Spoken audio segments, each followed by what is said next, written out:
Welcome to series Explained, The Last Frontier Season 1 Episode 1। कहानी start होती है हावलॉक से।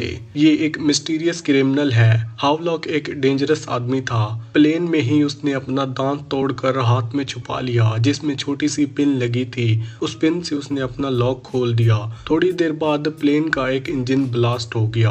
ऑब्वियसली हावलॉक का ही काम था। प्लेन क्रैश हो गया लेकिन कुछ लोग बचे रहे, इंक्लूडिंग हावलॉक। अब एंट्री होती है फ्रैंक रेनमिक की, एक सीनियर यूएसए मार्शल जो अलास्का में पीस से अपनी जॉब खत्म करने की कोशिश कर रहा था। फ्रैंक अपनी वाइफ सारा के साथ एक कैबिन खरीदता है ताकि वो दोनों मिलकर अपना बेड ब्रेकफास्ट बिजनेस शुरू कर सके। लेकिन उन्हें क्या पता, फ्रैंक के लिए शांति अब दूर होने वाली है।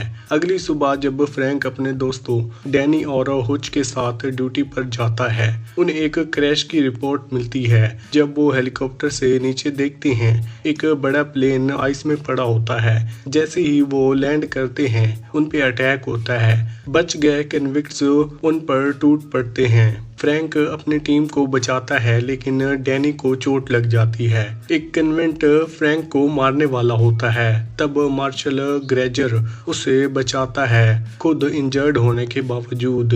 दूसरी तरफ CIA हेडक्वार्टर वर्जीनिया में पैनिक मचा हुआ है। एजेंट ग्रिफलिन और ब्रैडफोर्ड डिस्कस करते हुए कहते हैं उनका एट वाटर प्रोटोकॉल नाम का सीक्रेट ऑपरेशन फेल हो गया है। प्लान क्रैश और हावलॉक दोनों उस लिंक्ड हैं। ब्रैडफोर्ड डिसाइड करता है कि एजेंट स्टैडनी स्कॉफ्ट को अलास्का भेजना चाहिए क्योंकि हावलॉक उसके बिना प्रोजेक्ट अकेला है। सिडनी एक एक्स एजेंट है जिसे CIA पसंद नहीं करती। उस पर तरसों का केस चल रहा है और वो अल्कोहल की आदत भी जूझ रही है। लेकिन हावलॉक का पकड़ना इतना मुश्किल नहीं है अपना करियर और नाम दोबारा बनाने का। ब्रैडफोर्ड उसे मिशन देता है, हावलॉक को वापस लाओ बिना किसी को पता चले। CIA ये सब कुछ फिजिकली नहीं कर सकती क्योंकि हावलॉक का प्रोजेक्ट इलीगल था, इसलिए सिडनी को अलास्का भेज दिया जाता है। सीक्रेट मिशन पर हावलॉक कोई आम क्रिमिनल नहीं, वो एक डेडली आदमी है जिसे सिडनी ने खुद बनाया था। अलास्का जैसे क्विट जगह पे ड्यूटी करता है और उसके रिकॉर्ड में एक भी डेथ नहीं। इसलिए ब्रैडफोर्ड सोचता है कि फ्रैंक इस क्रैश केस को हैंडल नहीं कर पाएगा, पर ये ब्रैडफोर्ड की गलती थी। सिडनी को कहा गया था कि फ्रैंक ही कन्फेशन का फायदा उठाए। CIA के अलेक्सा पर कोई कंट्रोल नहीं, तो अगर सिडनी को वहां काम करना है तो फ्रैंक को कन्विंस करना पड़ेगा कि वो इन्वेस्टिगेशन में हेल्प करे। पर सिडनी की फर्स्ट कॉल ही उल्टा कर इफेक्ट कर देती है। फ्रैंक उसे सीधा बोलता है, तुम अलास्का नहीं जानती, मैं जानता हूँ। फ्रैंक ऑलरेडी एक्शन में है। उसने ट्रॉपर्स को बेस पर कैंप सेट करने का बोला था, हॉस्पिटल को अलर्ट कर दिया और मार्शल गैंगस्टर उससे बात भी की जिसने क्रैश के वक्त उसकी जान बचाई थी। ग्रेंजर जो अब टेम्परेरी अंधा है कहता है कि प्लेन का ब्लास्ट किसी कन्विक्ट ने प्लान किया था, उसका नाम था हैवलॉक। फ्रैंक को लगता है कि ये कोई नॉर्मल क्रैश नहीं बल्कि एक कॉन्स्पिरेसी है। प्लेन ने एक सीक्रेट एयरबेस पर रुककर हावलॉक को उठाया था, पर क्यों और हावलॉक अब कहाँ है, ये सब जानने का एक ही रास्ता है, सिडनी स्कॉफ्ड। जब सिडनी अलास्का पहुंचती है, फ्रैंक उसकी फॉर्मल CIA टॉक से तंग आ जाता है जिसके लिए लोगों की सेफ्टी सबसे पहले आती है। जब वो हावलॉक का नाम लेता है, सिडनी तुरंत समझ जाती है कि फ्रैंक ऑलरेडी बहुत कुछ जानता है। सिडनी कुछ भी सिंपल एजेंट नहीं, उस पर ट्रेशन का केस है। सिडनी तुरंत समझ जाती है कि अगर कोई 20 माइल्स बर्फ में चलकर वहां पहुंच सकता है तो वो हावलॉक ही हो सकता है। सिडनी और 2 FBI एजेंट वहां पहुंचते हैं लेकिन हावलॉक ऑलरेडी उनसे पहले पहुंचकर वहां से गायब होता है। जैसे ही वो पिरामिड में घुसते हैं, हावलॉक उन पे फायरिंग करता है। दोनों FBI एजेंट्स मर जाते हैं। फ्रैंक अपनी गन निकालता है पर वो शूट नहीं करता क्योंकि वो पहले रीजन करना चाहता है। हावलॉक ने जेब को हॉस्टेज बना लिया। सिडनी कुछ अजीब करती है, वो जेब के कुत्ते को चेन से छुड़ा देती है। डॉग हावलॉक पे टूट पड़ता है और उसे लगभग मार डालता है। जब हावलॉक जमीन पर पड़ा होता है, सिडनी फ्रैंक से कहती है ये हावलॉक नहीं है। सब शॉक हो जाते हैं, अगर ये हावलॉक नहीं तो फिर कौन है। सिडनी दोबारा फाइल चेक करती है, उसे एक डिटेल याद आती है, एक डेड बॉडी जिसे पहले कन्विक्ट समझ गया था। उसके गले पर स्ट्रैंगुलेशंस का निशान थे, पर हाथ पर रेस्टोरेंट मार्क्स नहीं थे, मतलब वो कभी बंदा ही नहीं था। सिडनी समझ जाती है कि वो डेड बॉडी मार्शल ग्रेंजर की थी और जो आदमी अब तक ग्रेंजर बन के घूम रहा था वो असली हावलॉक था। तो पूरे वक्त से हावलॉक उनके बीच में ही था, एक मार्शल डिजाइसिस की तरह। फ्रैंक का रिडनी के साथ रूड होना बिल्कुल समझ आता है। सिडनी अलास्का में आई जरूर है, लेकिन उसने अब तक कुछ ज्यादा हेल्प नहीं की, सिर्फ जेब की जान बचाई। जैसे फ्रैंक एक क्रिमिनल को खोद बैठा और पैसे को भी नुकसान हुआ, पर असली वजह सिडनी की स्लिपरी नेचर है, वो कभी सीधा जवाब नहीं देती। फ्रैंक समझ गया कि CIA और एट वाटर प्रोटोकॉल के पीछे कुछ और बड़ा सीक्रेट छुपा हुआ है। जब फ्रैंक उसे कॉर्नर करता है कि सच मांगता है, तब तक सब कुछ बिगड़ चुका होता है। असली हावलॉक हॉस्पिटल में था, सारा के पास। फ्रैंक सोचता है कि वो मार्शल ग्रेंजर से बात कर रहा है, पर वो तो हावलॉक था। फ्रैंक ने तो उसे अपनी वाइफ के बारे में भी तब बता दिया था। अब वो हैवलॉक को हॉस्पिटल से किडनैप कर चुका था। फ्रैंक डिस्पायरेट, उसके पास एक ही ऑप्शन था, सिडनी कहती है कि वो हैवलॉक की जान बचाए, क्योंकि CIA उसे मार देगी अगर पकड़ी गई तो। उसके मुताबिक CIA उस पर झूठे चार्जेस लगा रही है, सब कुछ हैवलॉक से लिंक्ड है। लेकिन फ्रैंक, दोनों कन्फेशन है, अगर CIA सच में हावलॉक को मारना चाहती थी तो पहले ही क्यों नहीं मारा। शायद सिडनी कुछ छुपा रही है, शायद हावलॉक के पास ऐसे सीक्रेट हैं जो सिडनी को जेल तक पहुंचा सकते हैं। जब अलास्का में पागलपन मचता है, ल्यूक के स्कूल लॉकडाउन हो जाता है, लेकिन ल्यूक उस दिन स्कूल बंक कर दिया था और अपनी गर्लफ्रेंड कियारा के साथ कैबिन में चला गया था, वही कैबिन जो फ्रैंक ने रिसेंटली खरीदा था। दोनों वहां रोमांटिक टाइम स्पेंड करते हुए कहते हैं कि हम साथ रहेंगे, बिना ये जाने कि उनकी माँ को एक डेंजरस क्रिमिनल ने किडनैप कर लिया है और आसपास की एरिया में फेडरल कन्विक्ट से भरा हुआ है। फ्रैंक सोचता है कि ल्यूक स्कूल में सेफ है, पर जब उसकी कोवर्कर जेनी कॉल करती है तब उसे पता चलता है कि ल्यूक स्कूल में ही नहीं था। अब उसकी वाइफ और बेटा दोनों मिसिंग हैं। ल्यूक और कियारा के फोन्स डेड हैं, डेडलाइन भी काम नहीं कर रहा, कैबिन सिर्फ घिरी हुई है, कार आइस में अटकी हुई है, बाहर निकलना सुसाइड जैसा लगाता है और फ्रैंक उसे प्रेस कॉन्फ्रेंस देनी है, पर उसके दिल में बस एक ही सवाल है, मेरी फैमिली कहाँ है। सिडनी को उसने वार्निंग दी है, अगर उसने अभी सच नहीं बताया तो वो उसे निकाल देगा, पर सिडनी इतनी आसानी से पीछा नहीं छोड़ेगी। इसी के साथ ये एपिसोड यहीं पर खत्म होता है। एपिसोड 2। फ्रैंक अपना सपना शांति से रिटायर होने का था, सब कुछ खत्म हो गया उस प्लेन क्रैश के साथ जो यूक्रेन फ्लाइट्स में गिरा था। उसकी वाइफ एक डेंजरस क्रिमिनल के साथ लग गई है जिसे CIA खुद ढूंढ रही है, और उसका बेटा ल्यूक, उसका तो पता ही नहीं। फ्रैंक के लिए ये सबसे बुरा वक्त है, अब उसे स्कूल अट्रीब्यूशन में मीडिया और प्रेस के सामने जाके स्टेटमेंट देना है। फ्रैंक अपना काम बहुत सीरियसली लेता है और क्योंकि वो यहाँ के सुपरवाइजरी डिप्टी है, उसी के ऊपर जिम्मेदारी है लोगों को बताने के लिए कि आखिर क्या हुआ। इस बीच हावलॉक जो अब आज़ाद है, उसने सबसे पहले तनाना वैली के फोन और इंटरनेट सिग्नल्स बंद कर दिए। अब मार्शल्स, फायर डिपार्टमेंट और स्टेट ट्रॉपर्स के पास सिर्फ लोगों और प्रिंट मीडिया के सहारे है न्यूज़ पहुंचाने के लिए। ये पूरा एरिया इमरजेंसी जोन बन गया है क्योंकि कई फेडरल इमिट्स भाग गए हैं, लेकिन फ्रैंक के दिमाग में सिर्फ एक चीज़ चल रही है, उसकी बीवी सहारा।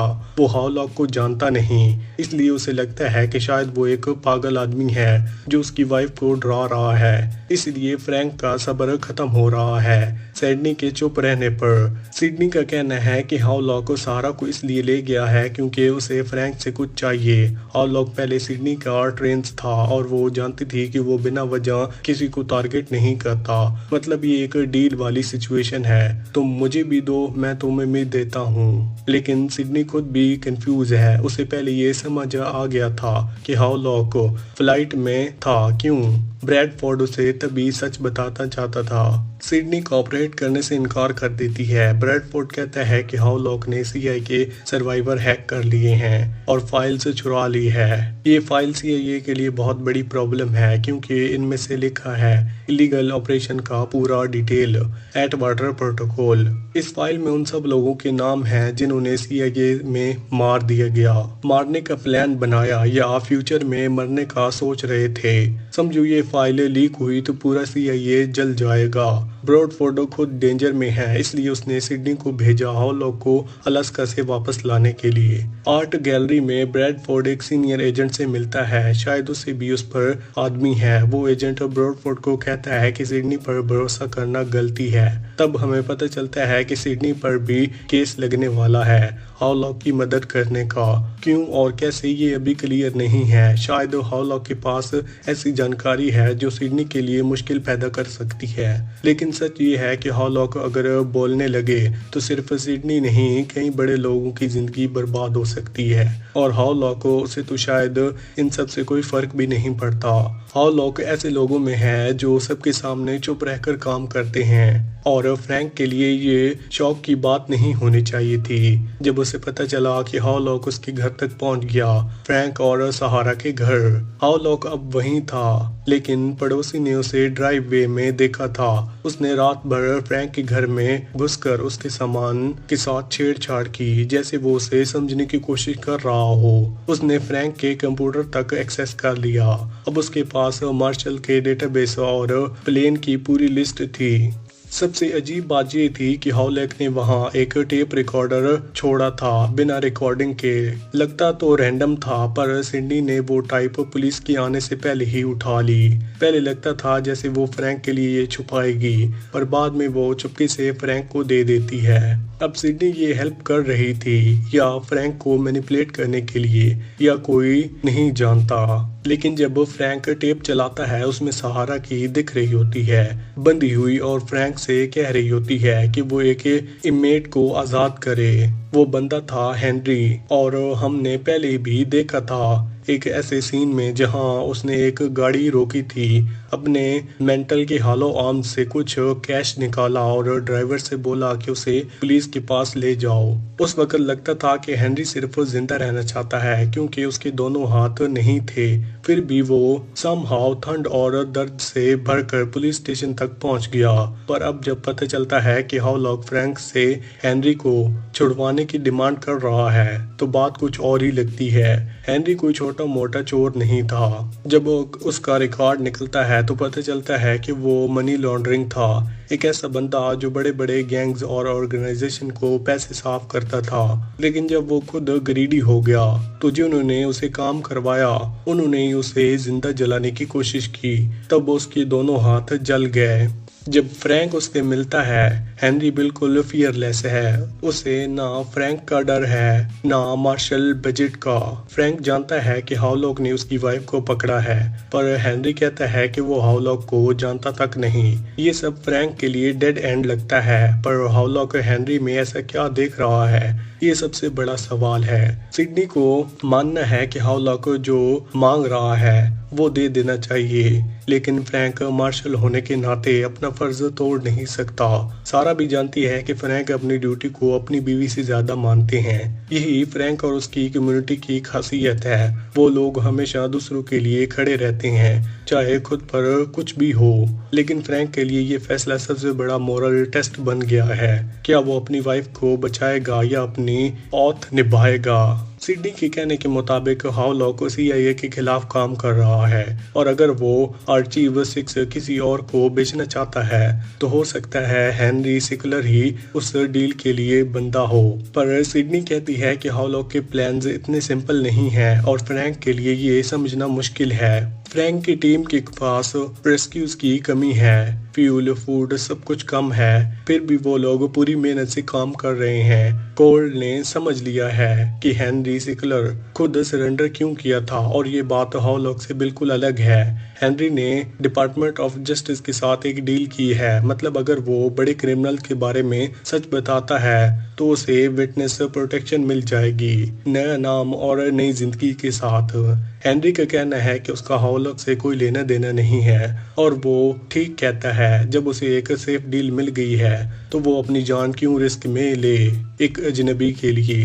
लेकिन हावलॉक ने अपनी सुरक्षा का जुगाड़ पहले ही कर दिया था, एक डेड मैन स्विच, मतलब अगर CIA उसे कुछ भी करने की कोशिश करे तो वो आर्चीव 6 दुनिया भर के ऐसे लोगों को पहुंचा देगा जिनके पास वो फाइल कभी नहीं पहुंचनी चाहिए थी।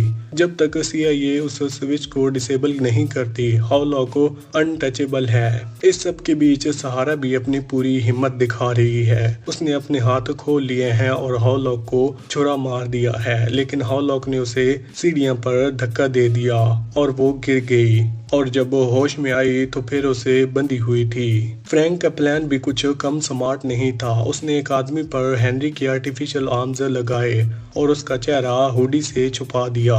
फ्रैंक हावलॉक के दिए गए डायरेक्शन फॉलो करते हुए एक्सचेंज पॉइंट तक जा रहा था। रेडियो पर हावलॉक काफी बातें कर रहा था, फ्रैंक के बारे में, उसके पसंदीदा राइटर वाल्टर कॉट्स के बारे में और उसकी पर्सनैलिटी के बारे में। ये सब देखकर लगता है कि हावलॉक ने फ्रैंक को पूरी तरह समझ लिया था। फ्रैंक सोचता है कि वो हावलॉक के एक स्टेप आगे है, पर असल में हावलॉक उससे गेम खेल रहा था। फ्रैंक और सिडनी को समझ आ जाता है कि हावलॉक का असली टारगेट हेनरी नहीं बल्कि फ्लाइट डेक रिकॉर्डर था जो क्रैश साइट से ले जाया जा रहा था। हावलॉक ने पूरी हेनरी एक्सचेंज वाली कहानी सिर्फ टाइम पास के लिए बनाई थी ताकि फ्रैंक और सिडनी बिजी रहें। उसने उनके पास सामने वाले लोगों को बंद कर छोड़ा, लेकिन उन्हें मारे नहीं, मतलब हावलॉक के पास अपना मॉरल कोड है। लेकिन अभी के लिए फ्रैंक के लिए सबसे बड़ा कंसर्न है उसका बेटा ल्यूक और उसकी गर्लफ्रेंड कियारा। उसके बारे में फ्रैंक को एक आइडिया मिलता है और वो अपने दोस्त क्लाइंट को उन्हें ढूंढने भेजता है। ल्यूक और कियारा अच्छे बच्चे हैं, स्वीट, केयरिंग, लेकिन कभी कभी अच्छे भी मुश्किल में डाल देते हैं। उन्होंने एक जख्मी आदमी को अपनी वैन में देखा और उसकी मदद करना शुरू कर दी, बिना ये जाने कि वो आदमी शायद क्रिमिनल है। अब क्लाइंट उन्हें बचाने के लिए निकला है, पर रास्ता लंबा है और अगर वो बंदा वाकई डेंजरस निकला तो ल्यूक और कियारा दोनों खतरे में हैं। एपिसोड के एंड में हम देखते हैं एक और ट्रेजिक सीन, बाप और बेटा जिनको इनमेट्स ने हॉस्टेज बना लिया था। बाप अपने बेटे को भागने को कहता है, पर ठंड और अंधेरा इतना है कि वो बच्चा ज्यादा दूर नहीं जा पाएगा। यहाँ से फायरबग्स के लिए मुसीबत बस शुरू हुई है। इसी के साथ ये एपिसोड यहीं पर खत्म होता है। आपको कौन सी मूवी या फिर वेब सीरीज का एक्सप्लेनेशन चाहिए हमें कमेंट सेक्शन में जरूर बताना। वीडियो चले गए तो वीडियो को लाइक करके चैनल को सब्सक्राइब लाजमी करना। Thanks for watching.